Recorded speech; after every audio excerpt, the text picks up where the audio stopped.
आज की वीडियो में हम पे बैक पीरियड मेथड का एक और क्वेश्चन देख रहे हैं जब इवन कैश इनफ्लोज है। ये थोड़ा सा अलग पैटर्न में है। लास्ट वीडियो में हमने एक अलग पैटर्न का क्वेश्चन देखा था। तो देखिए क्वेश्चन हमारे सामने है। X limited is considering the purchase of a new machine which will carry out same operation perform by the labour A and B are alternative models from the following information you are required to prepare a profitability statement and work out the pay back period. देखिए machine A और B के हमें ये information दी हुई है। Estimated life of machine 5 year machine A की है और 4 ईयर मशीन बी की। कॉस्ट ऑफ मशीन दिया हुआ है ₹1,50,000 ए मशीन का और 2,50,000 मशीन बी की। सेल्वेज वैल्यू ऑफ मशीन दोनों में निल है।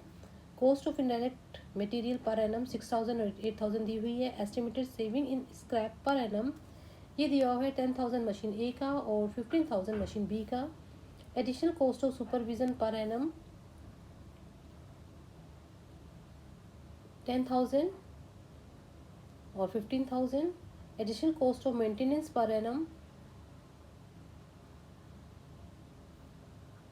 7,000 और 11,000। एम्प्लॉयज नॉट रिक्वायर्ड जो नंबर्स में दिए हुए 150 मशीन ए के लिए और 200 मशीन बी के लिए और वेजेस पर एम्प्लॉय पर एनम 600 और 600। Depreciation is to be provided on a straight line basis and taxation is to be charged at 30% of profit. Which model you recommended? तो चलिए क्वेश्चन को सॉल्व कर लेते हैं। स्टेटमेंट हमने बना लिया है। तो सबसे पहले देखिए हमें क्या लेना होगा। ए पॉइंट डाल देते हैं, इसको ब्लैक पेन ले लेते हैं, ठीक है। ए पॉइंट इसको डाल देते हैं, ये आ जाएगा एस्टिमेटेड सेविंग्स। एस्टिमेटेड सेविंग्स में क्या क्या लेंगे देखिए। सबसे पहले estimated savings in scrap. Machine A के लिए हमें दिया हुआ है 10,000 और मशीन बी के लिए है 15,000। फिर लेंगे next estimated savings in direct wages. कैसे कैलकुलेट करना है देख लीजिए इसको। Employees note required multiply by wages पर एम्प्लॉय। यही कैलकुलेट कर देते हैं। मशीन ए का देखिए 150 एम्प्लॉय नॉट रिक्वायर्ड दिया हुआ है हमें और वेजेस पर एम्प्लॉय दिया हुआ है ये 600। ये मशीन ए का है और ये कितना आ गया देखिए, ये आ गया है अमाउंट हमारे पास 90,000। इसी तरह मशीन बी के लिए यही कर लीजिए कैलकुलेट। 200 एम्प्लॉयज़ नॉट रिक्वायर्ड और वेजेस पर एम्प्लॉय दिया हुआ है 600। तो यहाँ आ जाएगा अमाउंट हमारे पास 1,20,000। तो टोटल सेविंग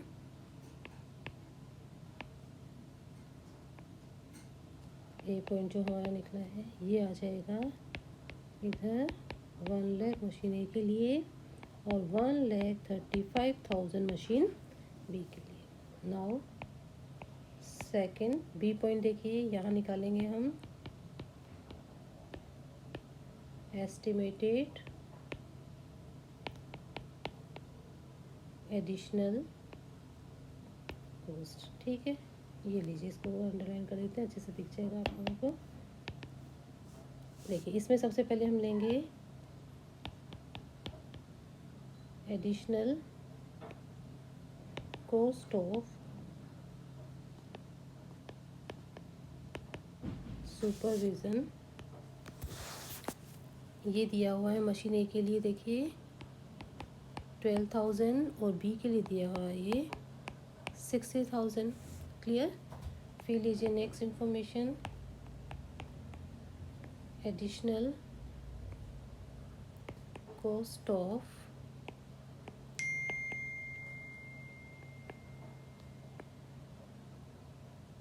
मेंटेनेंस, ये है मशीन ए का 7,000 और मशीन बी के लिए 11,000।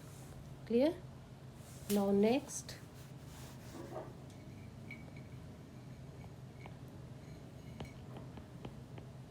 Additional cost of indirect materials, machine A का है 6,000 और मशीन बी के लिए है ये 8,000। Now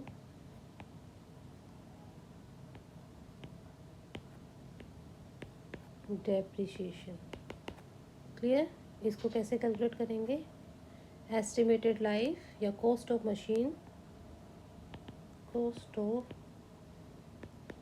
machine minus scrap value upon estimated life.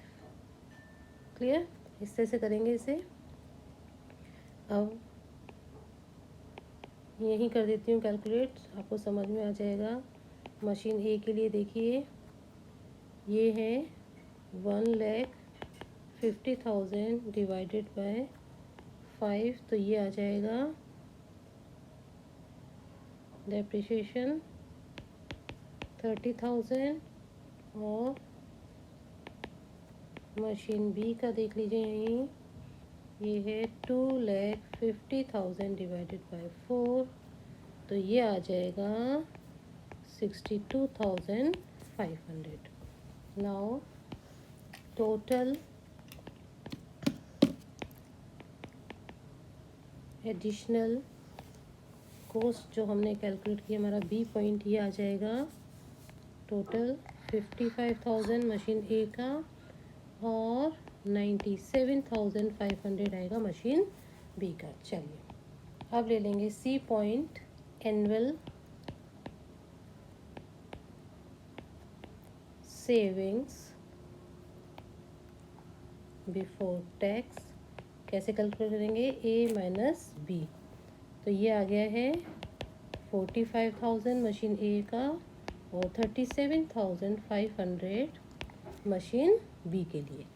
इसमें से क्या लेस कर देंगे, टैक्स कितना है 30% दिया हुआ है, तो 45,000 का 30% आ जाएगा 13,500 और इधर आ जाएगा 37,500 का 30% 11,250। क्लियर। तो ये हमने क्या कैलकुलेट कर लिया है, annual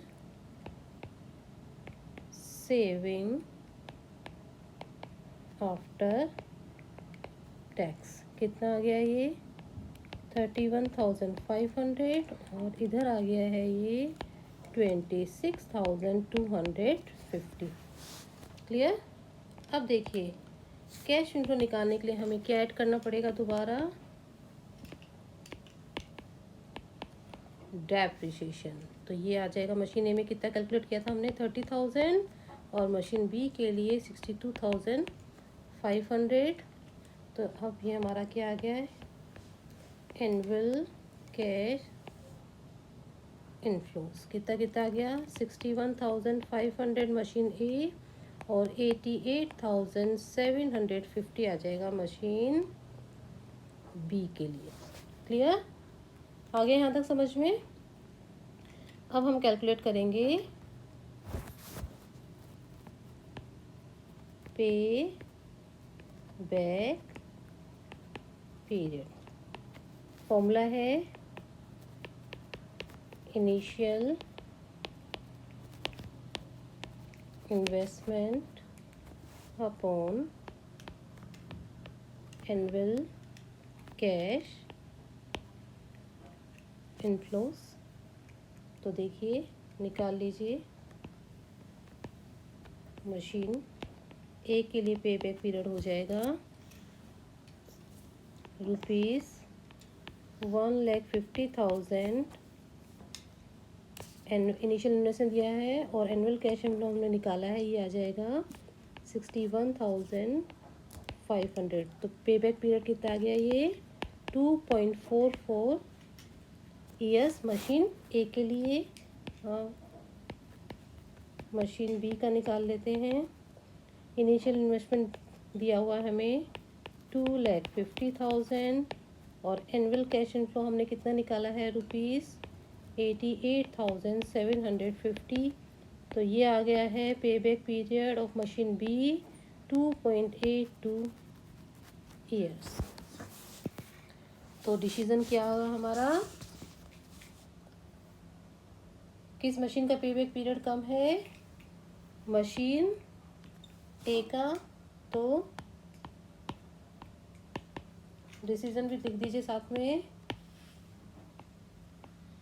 machine A should be